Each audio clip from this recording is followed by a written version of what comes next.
Hi there, going to look at exoplanets today. So exo meaning outside of, so referring to outside of our solar system.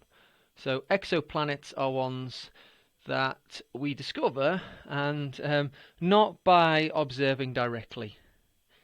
So they're too small, they don't give off their own light, so we can't see them shining in the night sky no matter what the magnification. So we have to come up with other methods, and this will go through the two main methods for discovering exoplanets. There are others, and I'd encourage you to research how we discover exoplanets and how we find out all we know about the exoplanets, which is extra information as well, but we can learn a great deal. So this animation is the one I'm going to start with. I'll go back to the start. And this is the transit method. See, planets go around their star, they'll orbit their star, but as we look at the planet, see, there's no reason why it would be aligned with us. And this idea of,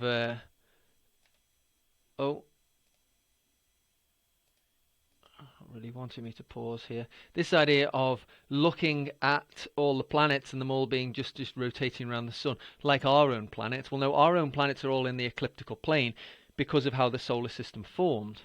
But there's just as much chance of seeing a planet at 90 degrees to the star as there is of 0 degrees to the star. And if you think of the relative size of the planets compared to the sun, there's a pretty small chance that that planet is going to be aligned in such a way like this. But I think it's about 0.5% chance of that happening. But if it is, then that planet will go between us and the star we're observing. So we can't see the planet directly, but there will be periods of time when it blocks a little bit of light from the star. When it goes behind the star, there's no change to the light curve. But, as you'll see from this, so we're observing the light from the star, and not to this degree. I mean, the bottom of that axis isn't 0, but it dips and then goes back up as it goes in front. See, I can get rid of that. Okay, so that is the dip of a light curve. Obviously, this axis has been chopped a bit, so it would be way down there to 0 light. But yeah, it shows that as a planet goes in front of a star, it blocks a little bit of light, and we see that. Now, it doesn't go straight down because there's time. Let's see if I can time it. There we go. It's not fully obscuring the sun, so it's only absorbing like half a planet's worth of star. So it's not as dim as it's going to be. Once it's fully in, that's when you're getting the full amount lost. And then let's see if I can get it halfway out. Oh, a bit of the way out. So now it's starting to be less than a full planet's worth of light lost, and then it'll gradually move back to nearly all the way out, you can see. So that's why it doesn't just jump straight down. It is a bit of a curve, and then it goes back up. There we go. So that is the light curve for a planet that is transiting a star. Now, transit, we have two transits in our solar system, Mercury and Venus. The inferior planets, the ones closer to the sun than us, they can transit the sun. Venus happens, I think it takes 8 years from the first to the second, and then back to the next one, it's about 200 years. So it's like 200 years, then 8 years. I'm afraid you missed both. They were around, what was it? Oh, I don't know, about 15 years ago, I think the second transit. So yeah, be a long wait for the next one. So we only see these two, but yes, the light from the sun will dim, not that noticeably to the naked eye, but you would notice it with a telescope, with some light sensor, and here we can do it with these really sensitive light sensors. So if we observe a star and it gets this light pattern, we assume that it is a planet moving in front of it, so we can say we've discovered an exoplanet. So let's look at this. Lovely sight, this. So here it's just showing the relationship between the size of the planet and the dip in the light curve. Now, of course, there's another factor that would determine this, which is how close it is. So if you can think about, if you move that closer, it's actually going to block out a little less. But you can get an idea of the relationship between the size and the distance to the star. But you can see the smaller planet here, this little red planet, gives you a smaller light curve.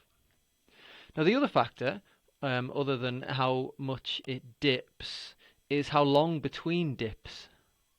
So if it is just one planet going around the star, then you would time the length of time between when it just starts to dip, which is here now, 2, and you'd plot it all the way, you'd carry on plotting, and then when it dips again, so the start of that dip to the start of that dip would be one complete time period, an orbital length. So if somebody was watching the Earth, that's the time it takes to go around the Sun. So that'd be once every 365 days. So yeah, it takes a long time, but some of them are just a matter of days. Some of them are shooting round. Some of them take much longer. So if it's a large number of years, then you're doing these observations over a very great period of time. So that's one issue with using this method. This is a nice one. Shows multiple planets. So it does become a little more complex. It is common for the planets to all be in a similar ecliptic plane, but the chance of both of them transiting at once, pretty slim, but could happen. It's nice, isn't it? This is so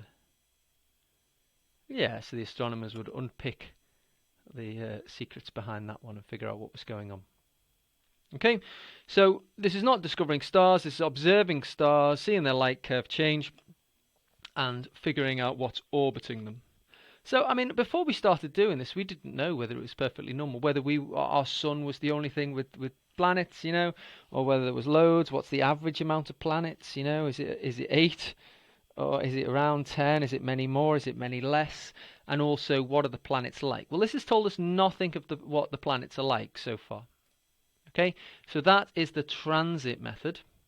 And if we go here, just a quick look. Now this is a slightly different thing, which there's no reason why it couldn't crop up. It's all a bit faster. These are binary stars orbiting each other. So the difference with this is when the little one, which you would have thought is the planet, I suppose, but that gives off its own light. So when the little one goes behind the big one, you do get a dip, but you'll get a smaller dip. So when the dimmer star is blocked, you get a small dip. When the brighter star is blocked, you get a bigger dip. Okay. And here's the idea. So yes, it was sped up a little bit there. So if it takes a while to get across the star, then as it's moving from here to here, you get the gradual decline. And then as it moves from here all the way across there, it's flat. And then as it starts to come out, it goes back up again. So that's the light curve for a transit method. And here's some examples of them. And yeah, you can see sometimes they are a matter of days for it to take, for it to transit. But then to wait till the next transit, that will give you how long it takes to go around the sun, which is its orbital period. So obviously, you got a better chance of spotting them if they're a bit closer to their star. So the chances of it being less than a year, is quite high. But remember, the issue with the transit method is, I think it's less than 0.5% of planets are actually aligned in such a way that we can spot the transit. Okay. Now the second method is astrometry. And we'll go back here, which is a wobble effect. So here's your planet and a star. Now, a planet and a star are both attracting each other. So while, we do use the language that the planet orbits the star, technically they're both orbiting a center of mass. Just so happens that the centre of mass here would be well in our sun for our solar system, well inside it, So they've exaggerated it somewhat here. It's a pretty heavy planet there, or a light star. But so they're both orbiting the centre of mass, which means that the star will have a little bit of a wobble, a little bit of a noticeable wobble as it goes around the centre of mass of both of them. Okay, so if we're in the view 5 seconds ago, then you won't see a lot. But in this view, aligned in this way, it doesn't have to be transiting. We can see it come towards us, be neutral here, and then move away from us, linked to the Doppler effect or the double Doppler effect and things we've looked at. So here it's coming towards us now, and then it's neutral, and then it goes away from us. Okay, so hopefully you can remember the link between something moving towards us, which shows a blue shift, or a increase in wavelength, something traveling away from us, decrease in wavelength, and something traveling away from us with the increase in wavelength there, the red shift. So see here's the red shift, then it goes back, and then it's a blue shift. they've nicely made the star like middle green, yellow, so it can go into red, and then it can, as it travels away from us, larger wavelength, and then as it moves towards us, you get the shorter wavelength and the blue shift. So these stars with their Doppler wobble indicate that something's causing them to wobble, and you can see the time period of it. So you can see the orbital period of the planet matching the orbital period of the star. Now, of course, it's more complex when there's more than one planet, and this is easier to notice when it's a very large planet with a very large mass that has a significant effect on the star. So spotting Doppler wobble, known as astrometry, is the second of two methods that you have to study.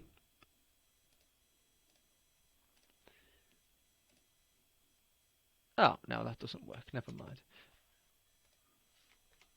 All right, so there's the binary system there. But this would be the Doppler shift. So this is what you'd see. So you would see the wavelength gradually. Well, this is the velocity. So if we take the positive velocity is traveling away from us, this is your redshift, this is your wavelength getting bigger, this is your wavelength getting smaller. So this is the average here. And yes, so you get a lovely sine curve as it goes from blue shift to red shift. There is information. There's the information what we're learning about here, and you have the phase. So from one peak to the next. So it's just about one, isn't it? Which is whatever that would be. 1 day, 1 year. Who knows of this? Okay.